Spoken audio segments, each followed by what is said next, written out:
മനോജ് അതുവഴിയുള്ള ഒരു യാത്രക്കാരൻ നമ്മോടൊപ്പം ചേരുന്നുണ്ട്. മനോജ്, എന്താണ് താങ്കൾ കണ്ട കാര്യങ്ങൾ? ഒരു മരണം കൂടി സംഭവത്തിൽ റിപ്പോർട്ട് ചെയ്യപ്പെട്ടിരിക്കുകയാണ്. താങ്കൾക്ക് ലഭ്യമായ കാര്യങ്ങൾ പങ്കുവെച്ചാൽ. മൂന്നാറിൽ നിന്ന് പോയിട്ട് KSRTC ഉണ്ടായിരുന്നു. അതിന് പുറകിലായിട്ട് ഒരു ആൾട്ടോ കാർ ഉണ്ടായിരുന്നു. ഇടുക്കി രജിസ്ട്രേഷൻ കാറായിരുന്നു ഉണ്ടായിരുന്നത്. രാവിലെ തൊട്ട് ഈ ഭാഗത്ത് നല്ല മഴയായിരുന്നു. നേരിമംഗലത്തിനും പൂന്നുകലിനും ഇടയ്ക്ക് വില്ലഞ്ചിറ ഭാഗത്ത് വെച്ചാണ് അപകടം. റോഡ് സൈഡിൽ നിന്ന് വലിയൊരു മരം കടപുഴകി വീഴുകയായിരുന്നേ. അത് കാറിന് മുകളിലാണ് ഭൂരിഭാഗം വീണത്. ആ വീണപ്പോൾ തന്നെ എല്ലാവരും ഓടിക്കൂടുകയും പിന്നെ ഫയർഫോഴ്സൊക്കെ വരികയൊക്കെ ചെയ്തായിരുന്നു. അതിന് കാറ് വെട്ടിപ്പൊളിച്ചാണ് നമ്മളിപ്പോൾ ആളെ പുറത്തെടുത്തിരിക്കുന്നത്. രണ്ടുപേരെ ഒരു 15-20 മിനിറ്റ് രക്ഷപ്പെടുത്താൻ സാധിച്ചായിരുന്നു. മരം ഒന്നും നമുക്ക് ഒരു ഊഹിക്കാൻ പോലും പറ്റാത്ത രീതിയിൽ വലിയ മരമായിരുന്നു. പിന്നെ ഒരു 20 മിനിറ്റ് അല്ലെങ്കിൽ അരമണിക്കൂർ മുകളിലായിരുന്നു മൂന്നാമത്തെ ആളെ പുറത്തെടുത്തത്. പുള്ളിക്ക് വലിയ അനക്കവും കാര്യങ്ങളും ഉണ്ടായിരുന്നില്ല. അത് എൻ്റെ അവസ്ഥ നമുക്കറിയത്തില്ല. അത് ആംബുലൻസ് കയറി കൊണ്ടുപോകുകയും ചെയ്തായിരുന്നു. അതിലുണ്ടായിരുന്ന ഒരു വനിത ഉണ്ടായിരുന്നു. പുള്ളിക്കാരി ഗർഭിണിയാണോ എന്ന് സംശയിക്കുന്നു, കറക്റ്റ് അറിയത്തില്ല. അതിനകത്ത് പ്രതികരിക്കാൻ പറ്റുന്ന രീതിയിൽ ആരും ഉണ്ടായിരുന്നില്ല. കാറിനകത്ത് ഒരുപാട് കാറ്. മനോജ്, ഈ മരം ആ രീതിയിൽ ഒരിക്കലും ഒരു പെട്ടെന്നൊരു രക്ഷാപ്രവർത്തനം നടത്താൻ കഴിയാത്ത വിധം കാറ് തകർന്നു പോയല്ലേ? അതെ, പെട്ടെന്ന് രക്ഷാപ്രവർത്തനം നടത്താൻ പറ്റാത്ത രീതിയിൽ അത്രയും വലിയ മരമായിരുന്നു. JCBയും ഫയർഫോഴ്സുകാരും എല്ലാ ഒരു വെൽഡിങ്ങുകാര് അവരൊക്കെ വന്നാണ് നമ്മളത് രക്ഷപ്പെടുത്താൻ പറ്റിയത്. പക്ഷേ മരം നമുക്ക് റോഡ് സൈഡിൽ നിന്ന് മരം വലിയ വലിപ്പമുള്ളതായിരുന്നു. ഒരിക്കലും നമുക്ക് ഊഹിക്കാൻ പോലും പറ്റാത്ത രീതിയിൽ. എത്ര മണിയോടെയായിരുന്നു സംഭവം? ഏകദേശം ഇപ്പൊ സംഭവം നടന്നിട്ട് ഏകദേശം ഒരു 1 മണിക്കൂർ മുകളിലായി. 1.5 മണിക്കൂറോളമായി കാണും. വഴി ബ്ലോക്കാണ് ഇപ്പോഴും. ഇതുവരെ മരം മുറിച്ച് മാറ്റാൻ സാധിച്ചിട്ടില്ല, മുഴുവനായിട്ട് മാറ്റാൻ സാധിച്ചിട്ടില്ല. അത്രയ്ക്ക് ബ്ലോക്കാണ്. ഈ പരിക്കേറ്റവരെ എല്ലാവരെയും ആശുപത്രിയിലേക്ക് മാറ്റിയോ? എല്ലാവരും തന്നെ ആശുപത്രിയിലോട്ട് മാറ്റിയിട്ടുണ്ട്. മുമ്പിൽ പോയിരുന്ന പരിക്കേറ്റ ഒരാൾ അപ്പോൾ തന്നെ മരിച്ചിരിക്കണം അല്ലേ? ആ, പരിക്കേറ്റുന്ന ഒരാളെ ഒരു അനക്കം ഉണ്ടായിരുന്നില്ല. അത് എടുക്കാൻ സമയം എടുത്തായിരുന്നു. ഏകദേശം അരമണിക്കൂർ സമയം എടുത്തായിരുന്നു ചേട്ടനെ പുറത്തെടുക്കാൻ വേണ്ടിയിട്ട്. ആൾട്ടോ കാർ ആയിരുന്നു അല്ലേ? ഒരു KL6 3410 ആൾട്ടോ കാറായിരുന്നു. ഈ പ്രദേശത്ത് ഇങ്ങനെ മണ്ണിടിച്ചിലും മരമൊക്കെ വീഴുന്ന ഒരു രീതി ഉണ്ടായിരുന്നു? അങ്ങനെ ഭീഷണി മരങ്ങൾ ഉണ്ടായിരുന്നു? അല്ല, പൊതുവെ ഈ ഏരിയയിലാണ്. നേരിമംഗലം തൊട്ട് കോതമംഗലം വരെയുള്ള ഭാഗങ്ങൾ, അടിമാലി തൊട്ട് കോതമംഗലം വരെ പറയാം. ആ റോഡ് സൈഡിലൊക്കെ ഒരുപാട് വലിയ വലിയ മരങ്ങളുണ്ട്.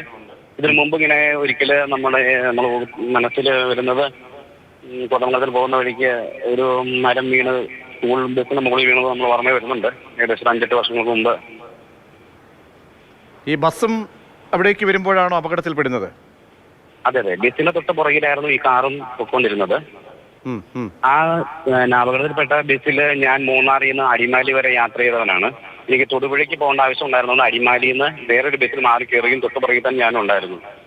ഈ ബസ്സിൽ എങ്ങനെയാ മരം വീണോ ബസ്സിന് മുകളിലേക്കും?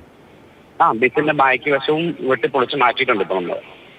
അവിടെ യാത്രക്കാർ കുറവായിരിക്കണമല്ലേ? അതിന് വലിയ കാര്യം പരിക്കുണ്ടായിരുന്നില്ല. ബസ്സിനാണെങ്കിൽ ഹൈറ്റ് കൂടുതലായിരുന്നുകൊണ്ടും വലിയ പരിക്കുകളില്ല. ആൾക്കാർക്ക് വലിയ പരിക്കുകളില്ല ബസ്സിലുണ്ടായിരുന്നു. എന്ത് മരമായിരുന്നു മനോജ്? എന്ത് മരമായിരുന്നു നമുക്ക് ഊഹിച്ചെടുക്കാൻ വലിയ മരമായിരുന്നു. അത് പ്രയാസമാണ്. എന്നാലും വലിയ കാലപ്പഴക്കമുള്ള മരമായിരുന്നു. പോലും ഉപയോഗിച്ചിട്ട് JCB പോലും കനം കൂടിയ മരമായിരുന്നു. JCB പോലും ഇപ്പം 3/4 മണിക്കൂർ അല്ലെ 1 മണിക്കൂറായിട്ട് ഇത് തീർത്ത് മാറ്റാൻ പറ്റിയിട്ടില്ല. റോട്ടിൽ നിന്ന് മുറിച്ച് മാറ്റാൻ പറ്റിയിട്ടില്ല. ആ രീതിയിലുള്ള വലിയ മരമായിരുന്നു. അവിടെ ഇനി ആ മരത്തിന്റെ ബാലൻസ് ഭാഗം ഇനിയും നിൽപ്പുണ്ട്. റോഡ് സൈഡിൽ തന്നെ നിൽപ്പുണ്ട്. ഇലക്ട്രിക് ലൈനൊക്കെ അതിന് മുകളിലേക്കൊക്കെയാണ്. ഇലക്ട്രിക് ലൈനും കേബിൾ ലൈനും എല്ലാം പൊട്ടി റോട്ടിൽ കിടക്കുകയാണ്. പെട്ടെന്ന് രക്ഷപ്പെടുത്താൻ കഴിയാതെ അല്ലെങ്കിൽ കാറിനുള്ളിൽ അകപ്പെട്ടു പോയത് കൊണ്ടാണ് ഇവരെ ഇറക്കാൻ കഴിയാതെ പോയതല്ലേ? അതെ. മരം വലിയ മരമായിരുന്നതുകൊണ്ടും ഈ കാറിന് മുകളിൽ വീണതുകൊണ്ടുമാണ് താമസിച്ചത്. ഇവരെ പുറത്തെടുക്കാൻ വേണ്ടി താമസിക്കണം.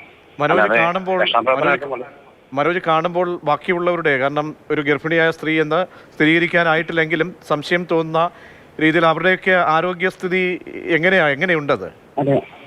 അത് ഏകദേശം നമ്മൾ കണ്ട് ഒരു 15 മിനിറ്റ് കഴിഞ്ഞ പിന്നെയാണ് ആ ചേച്ചിനൊക്കെ പുറത്തെടുക്കാൻ സാധിച്ചത്. എങ്കിലും ചേച്ചി വലിയ കുഴപ്പമില്ല, കൈക്കൊക്കെ വേദന ഉണ്ടെന്ന് പറഞ്ഞായിരുന്നു. കൈക്കും കാലിനൊക്കെ വേദന ഉണ്ടെന്ന് മാത്രം ചെറിയൊരു മൂളിച്ച സൗണ്ടിൽ പറഞ്ഞായിരുന്നു. എങ്കിലും അപ്പം തന്നെ ആംബുലൻസ് മറ്റൊക്കെ ആശുപത്രിയിലോട്ട് മാറ്റിയില്ലായിരുന്നു. തന്നെ ഈ മൂന്നാമതെടുത്തൊരു ചേട്ടനെയാണ് നമ്മൾ ലേറ്റ് ആയത് എടുക്കാൻ വേണ്ടിയിട്ട്. ആ ചേട്ടനെടുത്ത് മാത്രം ഒരു പ്രതികരണവും നമുക്കൊരു അനക്കം ഉണ്ടായിരുന്നില്ല. അതുകൊണ്ടാണ് നമുക്ക് സ്ഥിരീകരിച്ചൊന്നും പറയാതിരിക്കുന്നത്. ഈ ഫയർഫോഴ്സ് അപ്പോഴേക്കും എത്തിയോ? എപ്പോഴെത്തി ഫയർഫോഴ്സ്? സംഭവം നടന്ന ഏകദേശം 10 മിനിറ്റുള്ളിൽ ഫയർഫോഴ്സ് ഒക്കെ എത്തിയായിരുന്നു. കറക്റ്റ് സമയത്ത് ഫയർഫോഴ്സ് ഒക്കെ എത്തിയായിരുന്നു. ഈ ഊർജ്ജമായ പ്രവർത്തനങ്ങളാണ് രക്ഷപ്പെടുത്താൻ സാധിച്ചത്. ഈ ഗുരുതരമായി പരിക്കേറ്റ ആള് അപ്പോൾ തന്നെ അനക്കമില്ലാതെ മാറിയല്ലേ? അത് നമ്മൾ കാണുമ്പോൾ എനിക്ക് ഉണ്ടായിരുന്നില്ല. അവരെ കുറിച്ച് എന്തെങ്കിലും ഡീറ്റെയിൽസ് എവിടെയുള്ളവരാണ് എന്നതിനെ കുറിച്ച് എന്തെങ്കിലും വിവരമുണ്ടോ?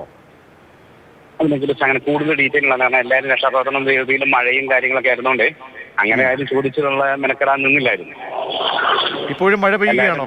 ഓരോരുത്തർ ഇപ്പൊ മഴ ഒരു ചെറിയൊരു ശമനം ഉണ്ടെന്നേ ഉള്ളൂ. മഴയുണ്ടെന്നാലും എല്ലാവരും തന്നെ രക്ഷാപ്രവർത്തനങ്ങളിലും ആ ഒരു ഉത്സാഹം കാണിച്ചുകൊണ്ട് അത്രയും നമുക്ക് രക്ഷപ്പെടുത്താൻ പറ്റിയത്. ഈ കാറ്റിന്റെ രീതി എങ്ങനെയായിരുന്നു? ശക്തമായ കാറ്റ്, അതായത് നമ്മൾ ഈ പതിവിനും അല്പം കനത്ത കാറ്റായിരുന്നു അല്ലേ? പൊതുവെ ജൂൺ ജൂലൈ മാസം ആയി കഴിയുമ്പോഴത്തേനും ഈ ഭാഗത്ത് നല്ലൊരു കാറ്റുള്ളതാണ്. പിന്നെ മരവും വലിയ വലിയ മരങ്ങളാണ് റോഡ് സൈഡിൽ നിൽക്കുന്നതൊക്കെ. ഹൈറേഞ്ച് ഏരിയ ആകുമ്പോൾ തന്നെ മരങ്ങൾ റോഡ് സൈഡിലുള്ള മരങ്ങൾ പൊതുവെ കടപുഴകി വീഴുന്നതാണ്. തീർച്ചയായും വളരെ നന്ദി മനോജ്.